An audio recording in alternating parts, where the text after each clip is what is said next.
This was another recommendation, the 10 Commandments, performed by George Carlin. Let's go. Hey, you. Now, folks, here's something else I got a problem with.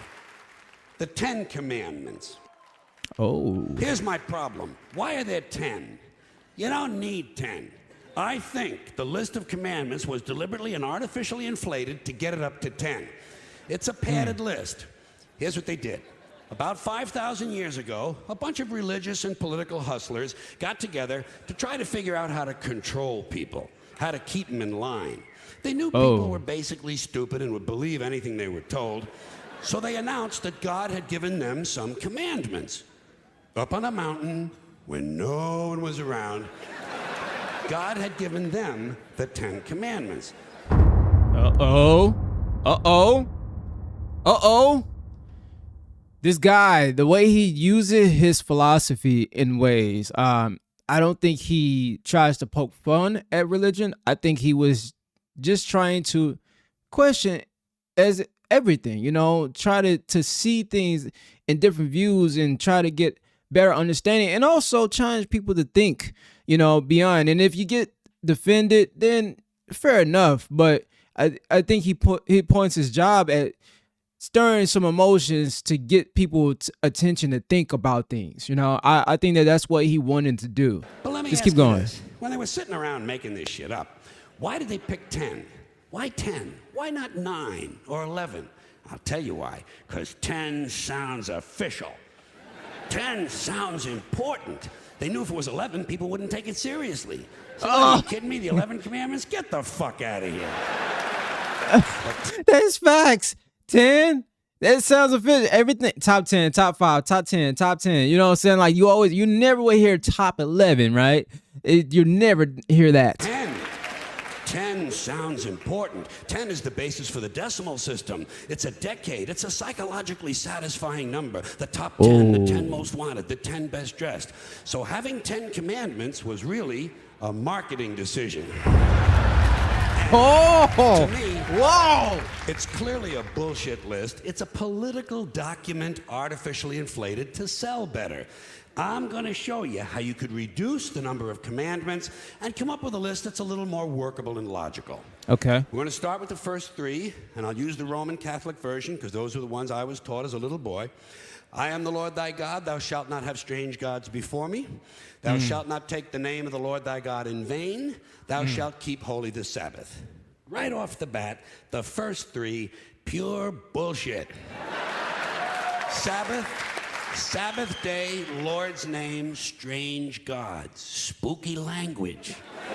Spooky language. Designed to scare and control primitive people. In no way does superstitious nonsense like this apply to the lives of intelligent, civilized humans in the 21st century. You throw out the first 3 commandments, you're down to 7.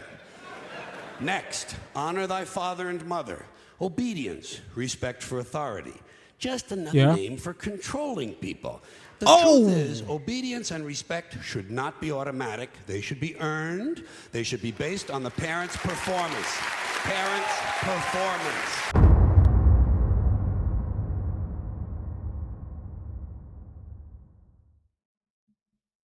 Yo, this dude was doing some different things, man. Holy what? I wasn't expecting that. That was an unexpected turn. I thought he was like, yeah, we could keep that. But he was like, no. That has to be earned. Respect has to be earned. And it's like crazy because if you think about it, we always preach that respect has to be earned, right? It has to be based off what you show reputation wise, your performance wise. This dude was. You gotta be open minded to listen. You know, I don't get offended by nothing that's teaches you to think, right? If it's encourage you to think and kind of expand your mindset, a person who's open-minded don't get defended. You know, I've grew up in a religious household, going to church and stuff like that for years, you know, and then I venture off into growing my own spiritual journey, seeking wisdom, getting guidance, still having someone who counsels me and was a mentor, you know what I'm saying, an older gentleman. And so, you know, I had learned to push the boundaries of comfort when it comes to beliefs and spirituality and things like that. And all of the things that I've endured made me who I am as a person. So I don't regret none of it. In fact, it's my journey and my story. Eventually, where I could be able to tell more of it on the platforms. But yeah, just keep going. I'm enjoying this. I'm enjoying it. I'm liking he's pushing the boundaries. He's challenging things. He's using it in a way, philosophy in a very comedic stance. Brilliant man. And again, I that's just how I see it. So just keep going. All right. Some parents deserve respect. Most of them don't. Period. You're down to 6. Now, in the interest of logic, something religion is very uncomfortable with, we're going to jump around the list a little bit. Thou shalt not steal, thou shalt not bear false witness. Stealing and lying. Well, actually, these two both prohibit the same kind of behavior. Dishonesty, stealing, and lying. So you don't need two of them. Instead, you combine them and you call it thou shalt not be dishonest. And suddenly, you're down to 5.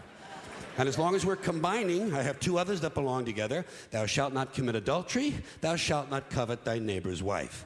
Once again, these 2 prohibit the same kind of behavior. In this case, marital infidelity. The difference is coveting takes place in the mind, and I don't think you should outlaw fantasizing about someone else's wife. Otherwise, what's a guy going to think about when he's waxing his carrot? But marital fidelity is a good idea, so we're going to keep the idea and call this one, thou shalt not be unfaithful. And suddenly, we're down to 4. Wow. But when you think about it, honesty and fidelity are really part of the same overall value. So in truth, you could combine the 2 honesty commandments with the 2 fidelity commandments and give them simpler language, positive language instead of negative, and call the whole thing, thou shalt always be honest and faithful, and we're down to 3. Now, I'm seeing the brilliance of this guy's mind. It's really not to shoot at the religion or anything that you believe in. I'm seeing how he's basically saying, hey, we can simplify these things down into simple principles that should be a way that everybody should still be able to understand. Like, I get it. Like, these 10 commandments were something that they had to be specific in, right?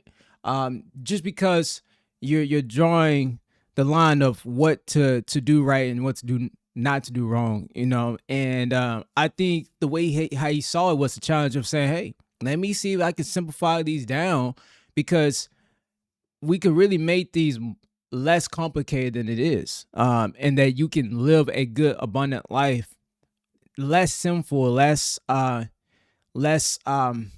destruction with these simple principles, right? And any person who is able to simplify things and able to explain things and simplify things in that way can shows how a person's mind works. And so, yeah, I mean, never thought of it like that.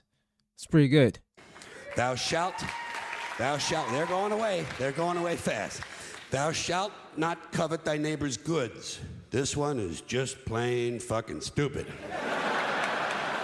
Coveting your neighbor's goods is what keeps the economy going. Am I right? Your neighbor gets a vibrator that plays "Oh Come All Ye Faithful." You want to get one too. Coveting creates jobs. Leave it alone. You throw out coveting and you're down to 2 now. The big honesty and fidelity commandment, and the one we haven't talked about yet, thou shalt not kill. Murder. The 5th commandment. But when you think about it, religion has never really had a big problem with murder. Not really. More people have been killed in the name of God than for any other reason.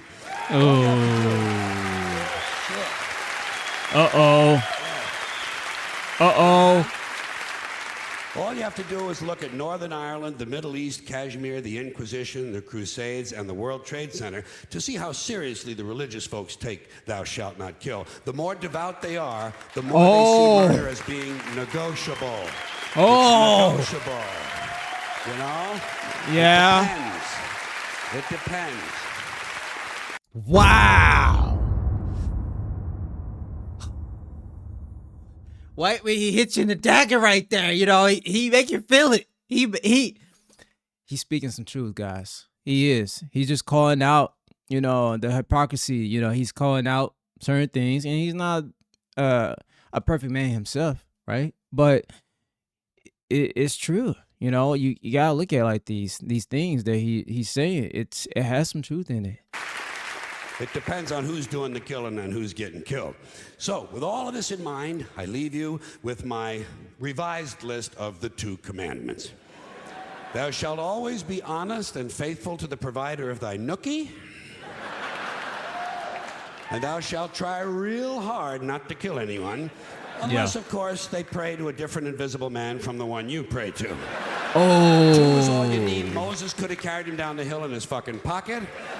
And if they had a list like that, I wouldn't mind those folks in Alabama putting it up on the courthouse wall.